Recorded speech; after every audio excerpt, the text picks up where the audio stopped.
তো প্রতিদিনকার মতো তোমাদের সাথেও তো আজকে আমি একটা ভিডিও শেয়ার করলাম। So good morning everyone. তো সকালবেলা ফ্রেশ হয়ে আমি আগে খেয়ে নিচ্ছিলাম জল আর তার সাথে মেডিসিন, যেটা আমাকে খালি পেটে খেতে হয়। দেন তারপর তো কালকে রাতে বড়া বানিয়েছিলাম আর মা কালকে সুজি দিয়ে গেছিল আমাকে, তো জল খাবারে সেটাই খেলাম। দেন তারপর তো কালকে রাতে আমি রান্নাঘরটা পরিষ্কার করিনি, অনেক বাসন ছিল। তো খাওয়া দাওয়ার পর আমি আগে কিচেনটাই পরিষ্কার করতে এলাম, কারণ অনেক বাসন হয়ে গেছিল। আর রাত্রেবেলায় খাওয়া দাওয়ার পর আমি আর এঁটো বাসন রাখি না, কিন্তু কালকে মাজতে পারিনি। দেন রান্নাঘরটা পরিষ্কার করে আমি চলে এলাম ঘরে। আর আজকে যেহেতু সুমন নেই, আজকে সকালে ডিউটি ছিল। ও যখন সকালে ডিউটি যায় ও আমাকে না বলেই চলে যায়, ও ভোরবেলা যায়, এজন্য আমাকেই বাসি বিছানাটা গোছাতে হলো। দেন তারপর তো আমি দুধ গরম করে নিয়েছিলাম আর একটুখানি চা বানিয়ে নিয়েছিলাম, কারণ মিস্ত্রিও চলে এসেছিল ছাদে কাজ করতে।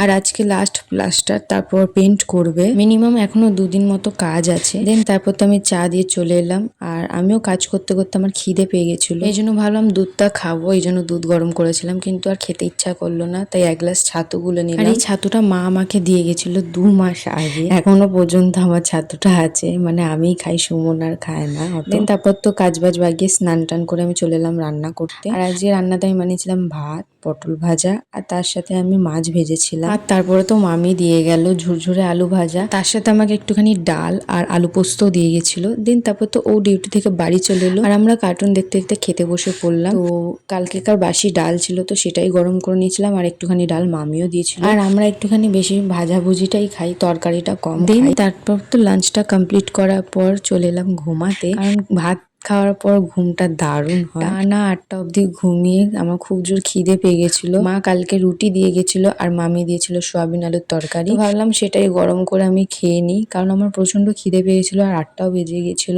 দেন আমি ঘি দিয়ে রুটিগুলো গরম করে নিচ্ছিলাম আর তরকারিটাও গরম করেছিলাম। আর সুমন এখনো ঘুম থেকে ওঠেনি, ও অনেক ভোরে ওঠে, তাই ওকে আমি আর ঘুম থেকে ওঠাইনি। তো ওকে ওঠায়নি ঠিক কথা, না ওঠালে এটাই হয়, সন্ধ্যে থেকে রাত্রি 11টা বেজে গেল, এখনো পর্যন্ত উঠলো না। এই জন্য ওর জন্য আগে আমি খাবারটা বানিয়ে নিলাম। ডিমের ভুজিয়া বানিয়েছিলাম, আর ও মারি খেতে ভালোবাসে দুধের, এই জন্য ওইটাও বানিয়ে নিয়েছিলাম। আর রুটি তো ছিল, তো সেটাই গরম করে দিলাম। আর আমিও সন্ধ্যাবেলায় রুটি খেয়েছিলাম বলে আমি আর খাইনি, এই জন্য আমি দুধ গরম করেছিলাম মুড়ি দিয়ে খাবো। তারপর দেখলাম দিদা আম দিয়ে গেল, তো ভাবলাম আম দুধ মুড়ি খাওয়া যায়। আর আমি কোনো কাজ করব সেটা ভুল হবে না, সেটা কি করে হয়, তো একটুখানি মুড়ি পড়েও গেছিল। তো চলো আজকের দিনটা এভাবেই কাটালাম।